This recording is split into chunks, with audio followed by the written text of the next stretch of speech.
Nice. Edgar Couple Thompson stuff works. goes away. Pittsburgh, baby. Clerk, yes, Clerk. Cooper. Claire and Cokeworth, yeah. Hey, we're just humbled to be here. You know, this is,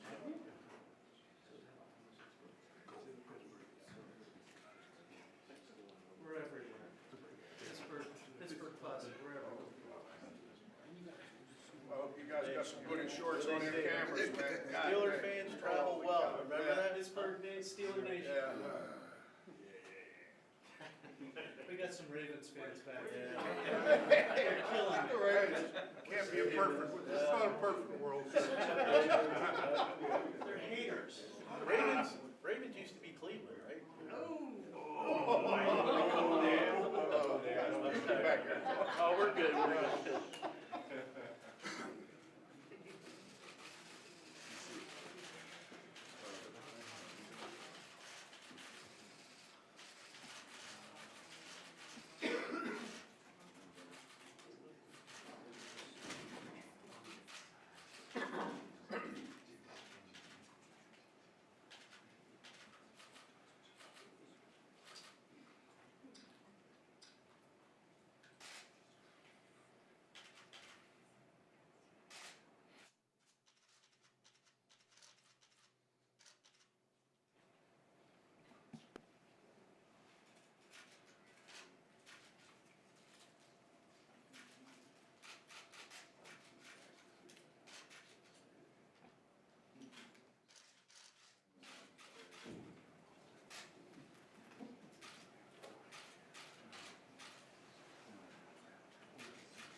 Thank you very much, everybody.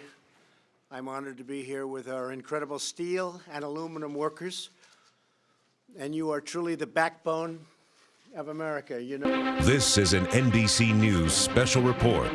Here's Lester Holt. Good day, everyone. We're coming on the air to bring you live coverage of President Trump announcing his intention to go forward with his controversial plan to impose tariffs on steel and aluminum imports.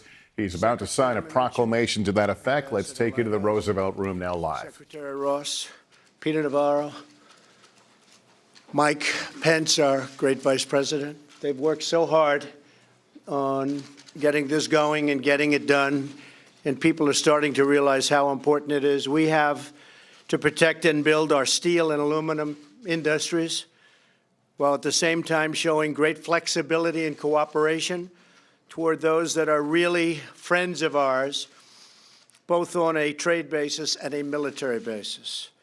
A strong steel and aluminum industry are vital to our national security, absolutely vital. Steel is steel. You don't have steel, you don't have a country. Our industries have been targeted for years and years, decades in fact, by unfair foreign trade practices leading to the shuttered plants and mills, the laying off of millions of workers, and the decimation of entire communities. And that's going to stop, right? It's going to stop.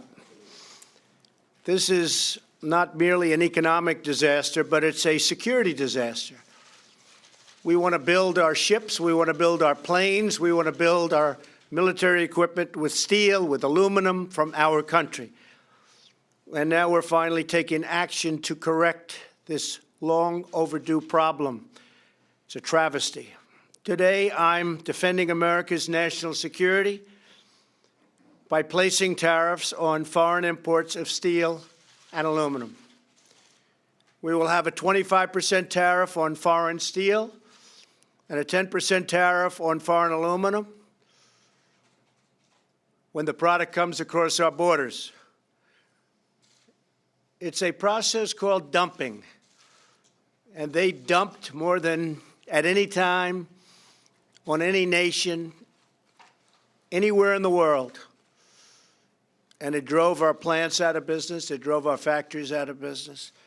And we want a lot of steel coming into our country, but we want it to be fair, and we want our workers to be protected, and we want, frankly, our companies to be protected. By contrast, we will not place any new tax on product made in the USA. So there's no tax if a product is made in the USA. You don't want to pay tax? Bring your plant to the USA. There's no tax, which we will benefit from the massive tax cuts that we have in place. We have passed the largest tax cut plan in the country's history, and that has caused really tremendous success between that and regulation cutting, and I think maybe regulation cutting every bit as much, and we have a long way to go on regulations, but we've already cut more than any president in history. So we're urging all companies to buy American. That's what we want, buy American. The action that I'm taking today follows a 9-month investigation by the Department of Commerce, Secretary Ross, documenting a growing crisis in our steel and aluminum production that threatens the security of our nation and also is bad for us economically and with jobs. The American steel and aluminum industry has been ravaged by aggressive foreign trade practices. It's really an assault on our country. It's been an assault. They know better than anybody. Other countries have added production capacity that far exceeds demand and flooded the world market with cheap metal that is subsidized by foreign governments, creating jobs for their country and taking away jobs from our country. I've been talking about this for a long time, a lot longer than my political career. I've been talking about this for many years. For example, it takes China about 1 month to produce as much steel as they produce in the United States in an entire year because we've closed down so much capacity.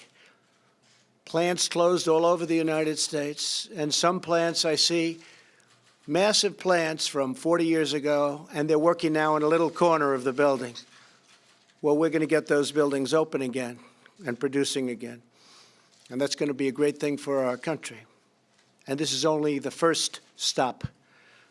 Aluminum imports now account for more than 90% of the primary American demand.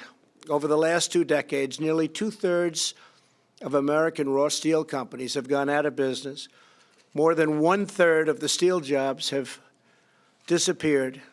6 primary aluminum smelters, which is a big deal, have permanently shut down since just 2012. The actions we're taking today are not a matter of choice. They're a matter of necessity for our security. We're already seeing the national security benefits of this order. Yesterday, in anticipation that we'd be here today, U.S. Steel announced it's reopening a mill in Illinois, a big one, and recalling 500 workers immediately. That's going on all over the country. And by the way, it went on with solar panels, which we did 3 months ago, and washing machines, where they were dumping washing machines all over our country. And now they're expanding plants to make washing machines. We put the tax on, a lot of you are here. A skilled, trained workforce in steel is a crucial element of America's national security and must be protected.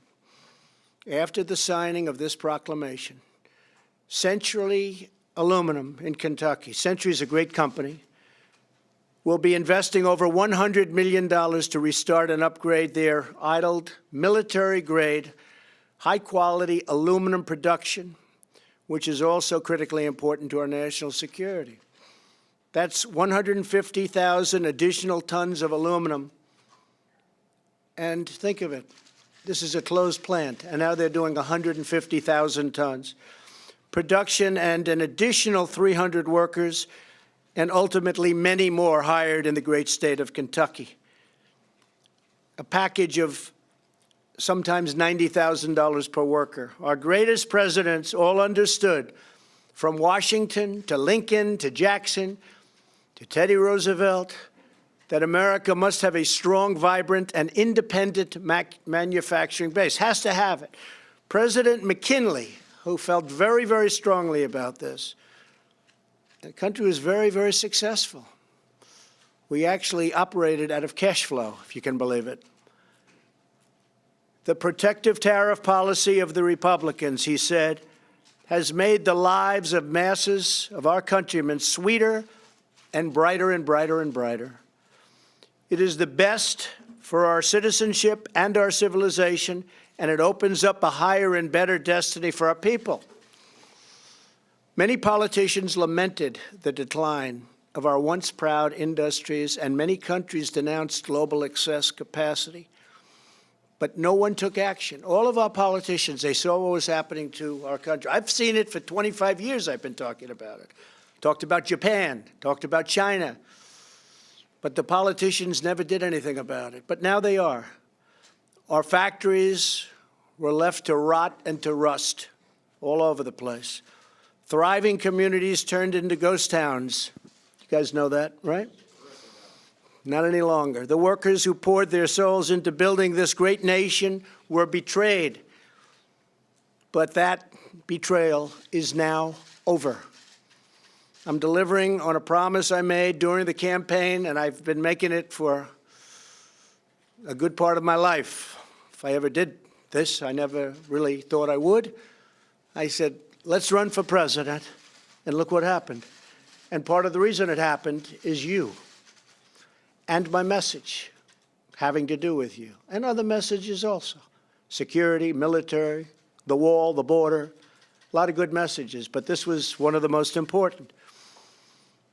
My most important job is to keep American people safe. And as you know, we just had approved a $700 billion military budget, the largest ever, $716 billion next year. That means not only safety, but it means jobs. It also means the use of steel from our country.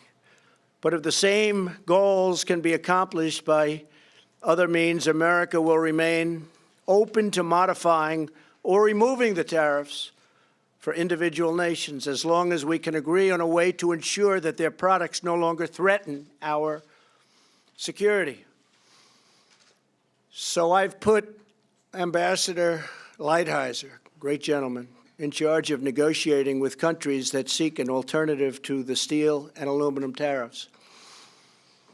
The fact is we've been treating, we've been treated so badly over the years by other countries. I think really we've been treated very badly by our politicians, by our presidents, by people that represented us that didn't frankly know what they were doing. And we lose $800 billion a year on trade. Every year, $800 billion. It's been going on for a long time. $300 billion, $400 billion, $500 billion, got up to $600 billion. And it keeps going, but it's going to start changing, has to change. We're negotiating now with China. We're in the midst of a big negotiation. I don't know that anything's going to come of it. They have been very helpful. President Xi, I have great respect for, a lot of respect. But I don't know that anything is going to come of that. But we're going to cut down the deficits one way or the other. We have a deficit with China of at least $500 billion. And when you add intellectual property, it's much higher than that. That's a year. At the same time, due to the unique nature of our relationship with Canada and Mexico, we're negotiating right now NAFTA. And we're going to hold off the tariff on those two countries to see whether or not we're able to make the deal on NAFTA. National security, very important aspect of that deal. And if we're making the deal on NAFTA, this will figure into the deal, and we won't have the tariffs on Canada or Mexico. If we don't make the deal on NAFTA, and if we terminate NAFTA because they're unable to make a deal that's fair for our workers and fair for our farmers, we love our farmers, and fair for our manufacturers, then we're going to terminate NAFTA, and we'll start all over again, or we'll just do it a different way. But we'll terminate NAFTA, and that'll be it. But I have a feeling we're going to make a deal on NAFTA. I've been saying it for a long time. We either make a deal or we terminate. And if we do, there won't be any tariffs on Canada, and there won't be any tariffs on Mexico. One other thing, some of the countries that we're dealing with are great partners, great military allies, and we're going to be looking at that very strongly. The tariffs don't go effective for at least another 15 days. And we're going to see who's treating us fairly, who's not treating us fairly. Part of that's going to be military. Who's paying the bills, who's not paying the bills. We subsidize many rich countries with our military. They pay not 100 cents on the dollar, in some cases not 50 cents on the dollar, and they're massively wealthy countries.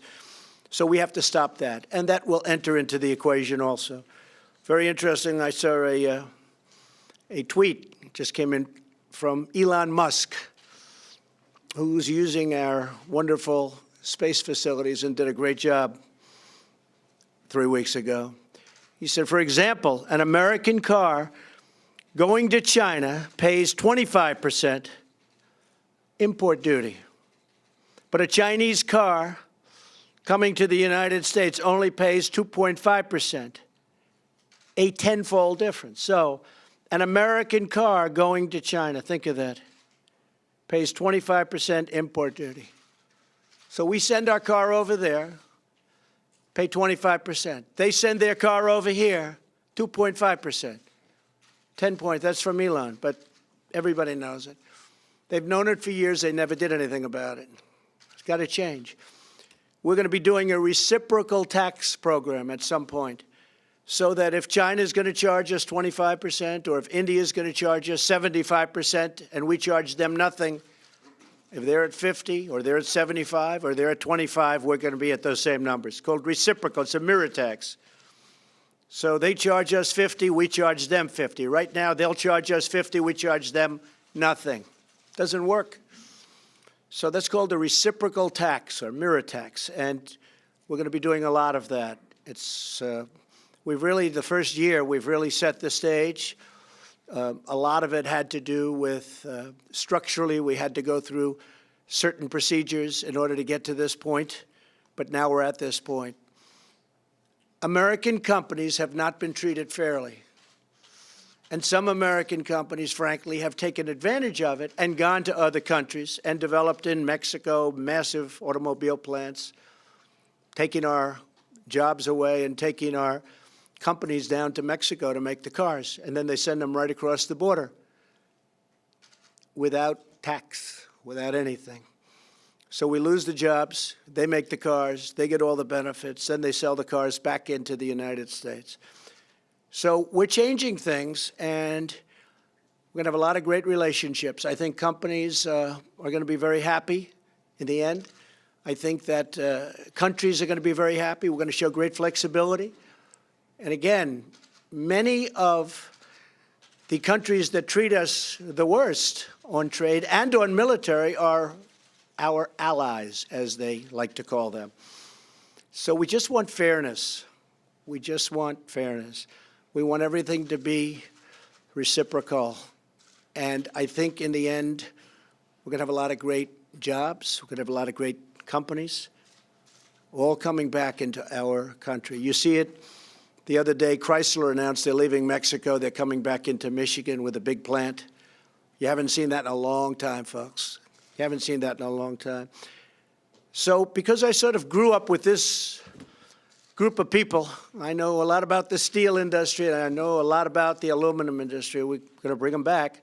I thought maybe a few of you might like to say a couple of words. And there's only about 25 million people watching, so don't worry about it. You want to say something? Come on up. How are you?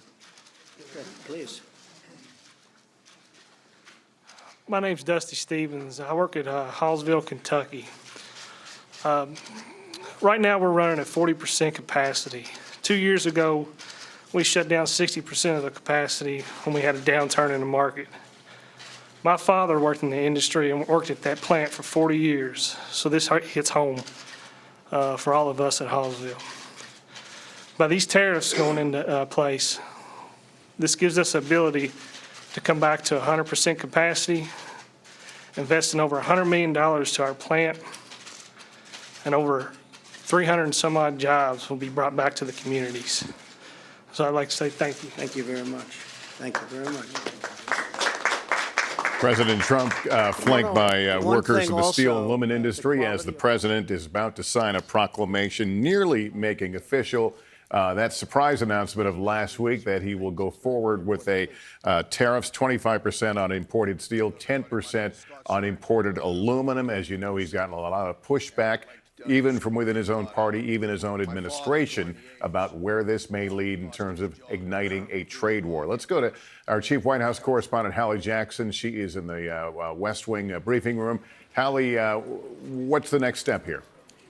15 days from now, Lester, that's the next step, because that is when these tariffs are expected to go into place. But I'll tell you what, there will likely be a lot of activity and a lot of jockeying over the next roughly 2 weeks until March 23rd, and here's why. You heard one of the most critical pieces of the president's announcement there is that both Canada and Mexico will be exempt from these, frankly, punishing new tariffs for a yet-to-be-determined period of time. So for a little while, basically, Canada and Mexico won't have to pay these tariffs. That is because the United States is in the midst of renegotiating NAFTA. So senior administration officials have told us that the president is looking to use this essentially as leverage, those are my words, not theirs, in those negotiations. So Canada, Mexico, not part of this. The markets are happy about that. That is something that investors had wanted to see. But what about these other allies? Because remember, the criticism of these tariffs had been, and you've heard this line from, for example, Republicans on Capitol Hill, that the president was using a sledgehammer when he should be using a scalpel. Republicans had been calling for something more targeted.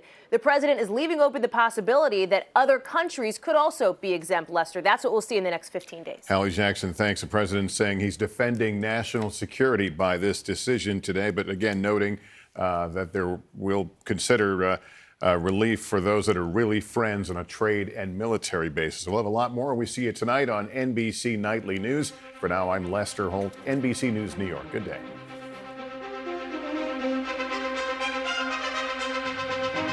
Appreciate what you're doing. Thank you very much. Thank you. Anybody else? Anybody else? You're okay? You're just going to accept great jobs, right? You're going to be very happy. You're going to see things changing very rapidly.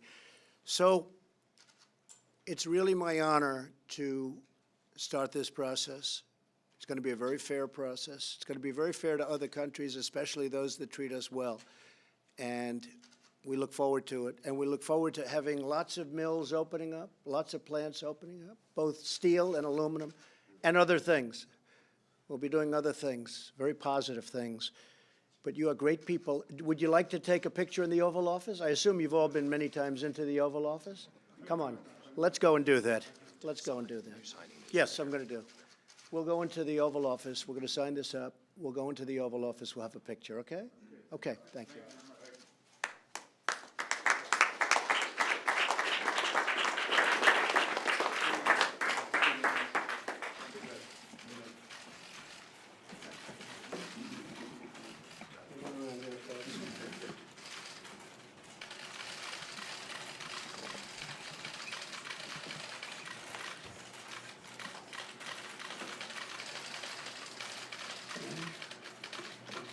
Steel.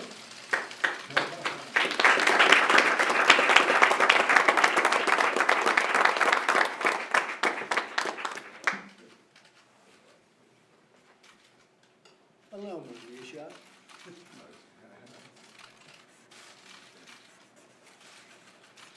About time, right? That's right. Sir. Yes, sir. You've been waiting for a long Yes, sir. time. Yes, sir. Here you go, let's pass them around. Thank you, sir. What's that? Pass them around. You got it. Mike, get up here, Mike, come on up. Mike, come on up.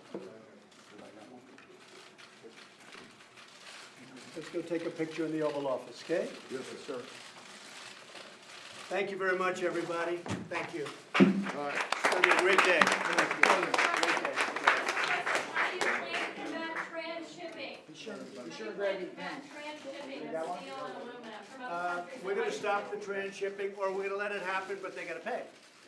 So transshipping, frankly, is a big deal. China says it's got 2%, but it sends much more. We're going to have a great relationship, hopefully, with China, but we have to do something. We're losing with China $500 billion a year. We have to do something. And they transship.